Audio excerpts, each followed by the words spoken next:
옆 사람과 인사합시다. 예수님을 깊이 생각합시다. 예수님을 깊이 생각합시다. 우리의 삶에 보면 또 어떤 사람들 보면 등산을 많이 합니다.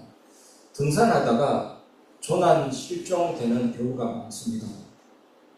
자기 생각대로 이것이 지름길이구나 생각하면서 갔다가 착각을 해서 길을 잃어버려서 조난당하는 사람. 밤에 비까지 내려서 저체온증으로 사망하는 경우도 있습니다. 우리 인생에서도 마찬가지입니다. 예수님을 깊이 생각해야 됩니다.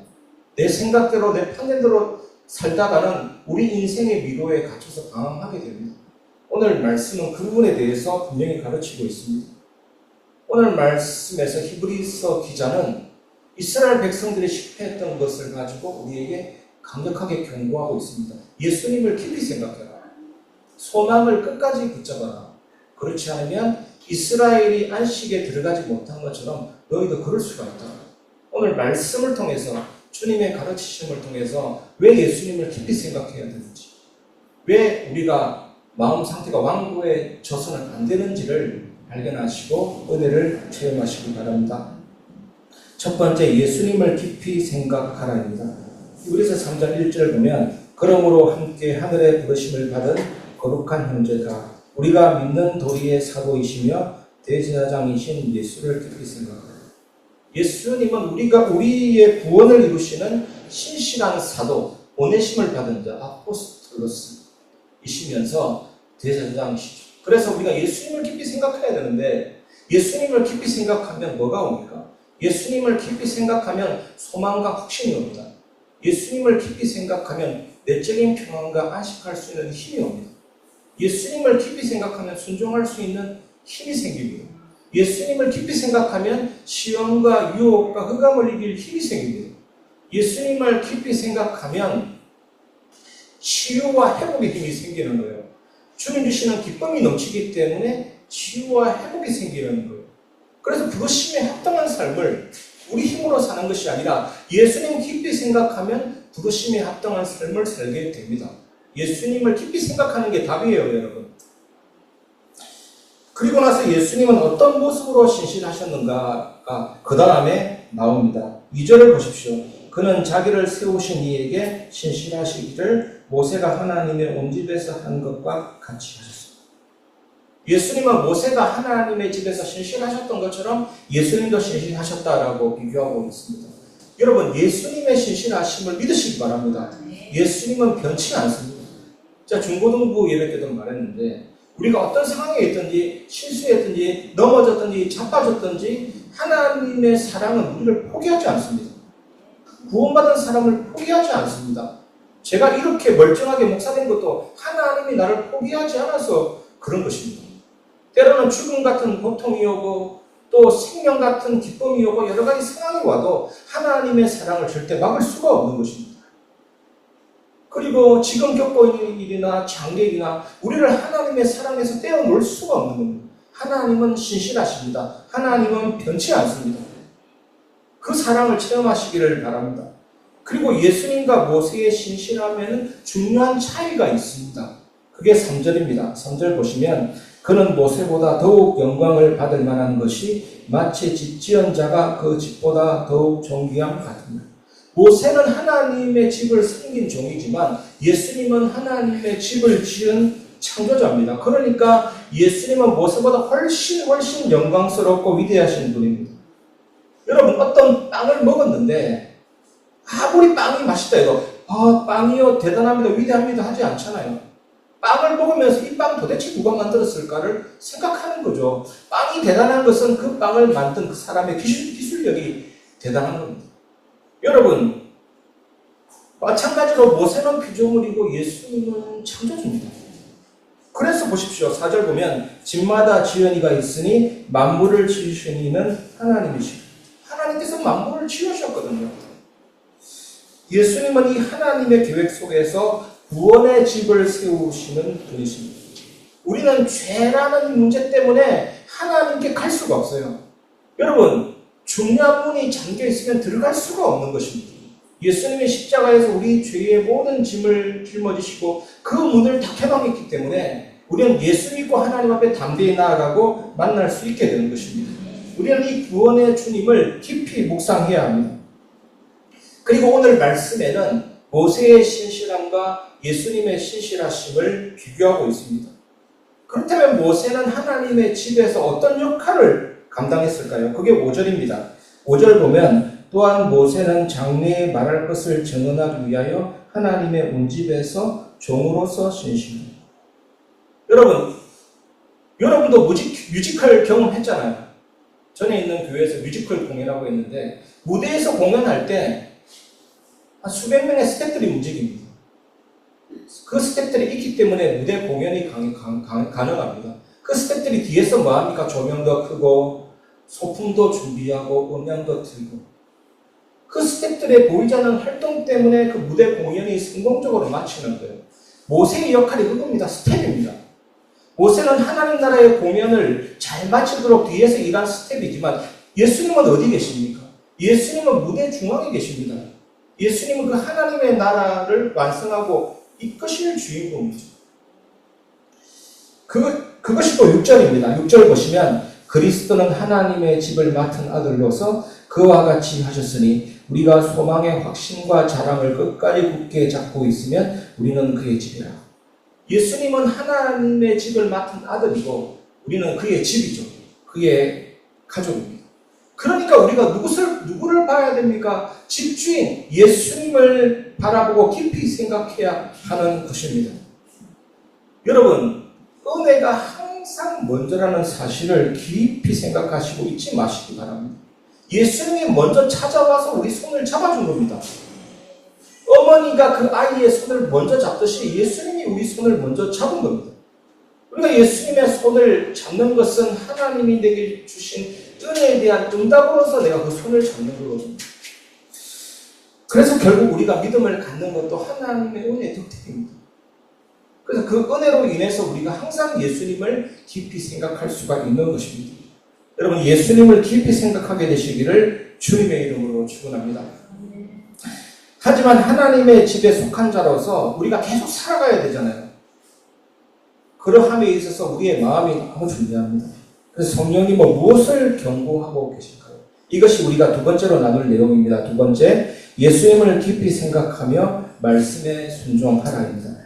히브리서 3장 7절 8절 보면 그러므로 성령이 이르신 바와 같이 오늘 너희가 그의 음성을 듣거든 광야에서 시험하던 날에 거역하던 것 같이 너희 마음을 완고하게 하지 마. 여러분, 하나님의 음성을 들을 때 즉시 순종하는 은혜가 있길 바랍니다. 이스라엘 백성들이 어떻게 됐습니까? 마음이 완고하여져서 하나님을 거역한 것처럼 광야에서 하나님을 불신한 것처럼 그와 동일한 짓을 하지 말라는 말씀이죠. 여러분, 순종을 부담스럽게 느끼지 마시기 바랍니다. 하나님의 은혜가 임하면 순종할 힘이 생깁니다. 그러니까 여러분, 제일 중요한 기도가 뭐예요? 홍해를 체험하고 싶습니까? 여리고 무너지는 것을 체험하고 싶습니까? 다니엘의 세 친구처럼 푸른 뿌리 힘을 못 쓰고 사자가 입을 벌리지 못하고 막는 그 체험이 뭡니까? 하나님 말씀 순종했을 때의 체험이죠. 그러니까 어떻게 기도해야 됩니까? 하나님의 말씀에 순종할 수 있는 힘을 주시옵소서. 사실 그게 모든 응답이에요. 우리는 밥 달라 차 달라 얼마나 기복적인지 몰라요. 하나님 말씀에 순종한 힘이 생기면 참된 은혜가 임하는 거예요, 여러분. 부담스러워하지 마세요. 하나님이 내게 은혜 주시면 우리는 순종할 수가 있습니다. 불 속에도 들어가고 물 속에도 들어가고. 제가 최근에 계속해서 강조하잖아요. 우리 본성으로는 안 돼요. 인간의 본성으로는 안 돼요. 하나님 은혜가 나를 잡으면 우리가 무엇이든 할 수가 있는 거죠. 그런 성도가 되고 싶지 않습니까? 말씀에 순종할 수 있는 힘을 달라고 여러분 기도하시기를 주님의 이름으로 축원합니다. 이스라엘 백성들이 하나님을 시험했던 장면, 여러분 잘 아시잖아요. 그 장면을 다시 떠올리는 것이 9절입니다. 히브리서 3장 9절 보면 거기서 너희 열조가 나를 시험하여 점검하고 40년 동안 나의 행사를 보았느니라. 여러분, 40년 동안 하나님의 행사를 보았는데도 불구하고 불신하고 시험했습니다. 우리 여기서 어떤 메시지를 받아야 될까요? 우리는 하나님이 하신 일을 잊지 않는 믿음이 중요하죠. 우리가 불신앙할 때 잊어서 그렇습니다. 우리가 때로는 원망할 때 잊어서 그래요. 하나님 우리를 어떻게 사랑하셨고 어떻게 이 자리까지 인도하시고 어떤 응답 주셨는지를 잊어버리니까 지금 상황에 불평하는 거예요. 잊지 않는 은혜, 잊지 않는 믿음이 제일 중요합니다. 제가 설교문을 작성하거든요. 저는 원고 설교합니다. 때로는 말이 틀려도 원고 설교예요. 저는 설교문을 일단 작성하고 몇 시간을 묵상합니다. 그래서 거의 다 외워서 올라와요. 시간이 정확합니다. 저는 거의 외워서 올라옵니다. 한 번 읽으면 기억이 안 나요. 계속 반복하고 반복하면 기억이 새겨집니다. 하나님이 하신 일도 마찬가지예요. 여러분 감사하는 그 내용을 한번 적어보시고 기도 때마다 떠올려 보세요. 그러면 하나님이 하신 일을 잊지 않습니다. 은혜가 강물처럼 넘쳐납니다. 잊지 마시기 바랍니다. 하나님 우리에게 어떤 은혜 베풀어 주셨습니까? 하나님이 지금 내가 이 자리에 있기까지 어떤 축복을 주셨습니까? 40년 동안 보면서도 원망불평했던 출애굽 백성 같이 하지 마시고 여러분에게 하나님이 이 설교를 통해서 어떻게 하라고 하십니까? 잊지 마세요. 잊지 않는 믿음을 가지도록 소망하시고 사실 우리가 기도 제목 적는 것보다 하나님 나를 인도하셨고 감사할 내용을 적고 기도 때마다 떠올려서 하나님이 하신 일을 잊지 않는 게 제일 큰 은혜예요. 그 은혜 속으로 들어가시기를 주님의 이름으로 축원합니다. 왜 그래야 됩니까? 우리는 예수님을 깊이 생각하지 않으면 길을 잃어버립니다. 내 삶에서 조난당한다니까요. 여러분 조난자 되지 마시기 바랍니다. 예수님을 깊이 생각해야 됩니다. 그것이 오늘 메시지의 포인트입니다. 여러분. 그래서 보세요. 하나님께서 하나님이 행하신 일을 보고도 불신앙한 이스라엘 백성들에게 하나님이 어떻게 반응하셨을까요? 이것이 우리가 마지막으로 나눌 내용입니다. 세 번째, 예수님을 깊이 생각하고 불순종의 길을 경계하라입니다. 히브리서 3장 10절, 그러므로 내가 이 세대에게 노하여 이르기를 그들이 항상 마음이 미혹되어 내 길을 알지 못하는도다 하였고, 마음이 미혹된 자들은 하나님의 길을 알지 못합니다. 출애굽한 이스라엘 백성들은 두 가지 소리에 미혹된 겁니다. 첫 번째는 뭐냐? 애굽이 더 좋았다. 애굽에서가 더 좋았다. 이 소리에 미혹됐습니다. 당연히 애굽에서가 더 좋았다는 소리에 미혹되면 뭐가 나옵니까? 불평이 나오는 거죠. 계속 의심이 나오는 거죠. 또 한 가지의 소리는 모세는 보이지 않고 하나님 보이지 않는다. 눈에 보이는 신을 만들자 금송아지 우상숭배의 소리였습니다. 그래서 길을 잃어버린 거예요. 예수님 깊이 생각하지 않은 경우와 똑같은 경우입니다. 우리도 마찬가지입니다. 예수님을 깊이 생각하지 않으면 동일한 위험에 빠질 수가 있는 겁니다. 우리라도 별 수가 있습니까? 저는 항상 잊지 않아 요한 칼빈이 인간의 마음에 대해서 정의를 내렸습니다. 인간의 마음은 우상 공장이다. 저도 하나님 앞에서 오늘 잘 살지는 못했어요. 은혜로 살았지. 그래서 회개와 믿음을 계속 반복합니다. 우리는 죄인이면서 동시에 의인이고 정말 예수님 깊이 생각하지 않으면 답이 나오지 않은 인생이잖아요. 예수님을 깊이 생각하는 정인 되시기 바랍니다. 결국 하나님은 이스라엘 백성들에게 어떤 결정을 내리셨습니까? 그것이 11절입니다. 히브리서 3장 11절, 내가 노하여 맹세한 바와 같이 그들은 내 안식에 들어오지 못하리라 하였다 하였느니라. 하나님은 불순종하는 세대가 안식에 들어오지 못하게 하셨습니다. 여러분, 예수님을 신실하게 따르는 자들만이 영원한 안식에 들어갈 수가 있습니다. 여러분, 우리 교회 설립 예배 마쳤는데 저에게는 잊을 수 없는 경험이고 우리 성도들에게도 마찬가지 부분이 있습니다. 설립 예배 준비할 때 만약 저 혼자 해라 했다면 못했을 거예요. 얼마나 염려됐겠습니까? 불안하고 이게 잘 될 것인지 못 될 것인지 얼마나 갈등 많았겠어요. 그런데 준비위 임원들과 여러분의 기도 덕분으로 편안하게 좀 안심이 되더라고요. 하나님이 잘 진행하시고 계시는구나. 마찬가지입니다. 우리가 예수님을 믿고 따를 때 꼭 내가 무엇을 많이 해야 된다. 애쓸 필요는 없습니다. 하긴 해야 되지만 하나님이 우리를 지도하시고 이끌어가시고 보호하시기 때문에 하나님의 인도받는 그 속에는 평안함과 진정한 안식이 있습니다. 스트레스가 아니에요. 평안함과 안식이 있습니다.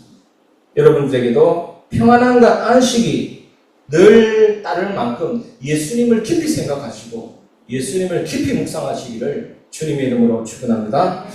말씀을 마무리하겠습니다. 소망을 굳게 붙잡고 예수님을 깊이 생각하라입니다. 우리 결론은 일부러 1, 2, 3번 제가 적어드렸거든요. 읽어보면 예수님은 모세보다 더 큰 영광을 받으실 분이며 하나님의 집을 다스리시는 아들이십니다. 두 번째 보면 우리는 매일 오늘 하나님의 음성에 응답하며 마음을 완고하게 하지 말아야 합니다. 세 번째 결론은 오늘 주님의 음성에 응답하고 마음을 완고하게 하지 않을 때 우리는 하나님의 안식에 들어갈 수 있습니다. 예수님을 깊이 묵상하시고 그 주님의 음성을 세밀하게 들으시길 바랍니다. 소망을 끝까지 붙잡고 하나님의 집에 속한 자로서 예수님 안에 있는 영원한 안식을 날마다 누리시기 바랍니다. 오늘 말씀을 통해서 은혜 주신 하나님이 여러분에게 큰 응답과 은혜로 한 주간 축복하시게 될 줄 믿습니다. 이 은혜 누리는 주님 되시기를 주님의 이름으로 축원합니다.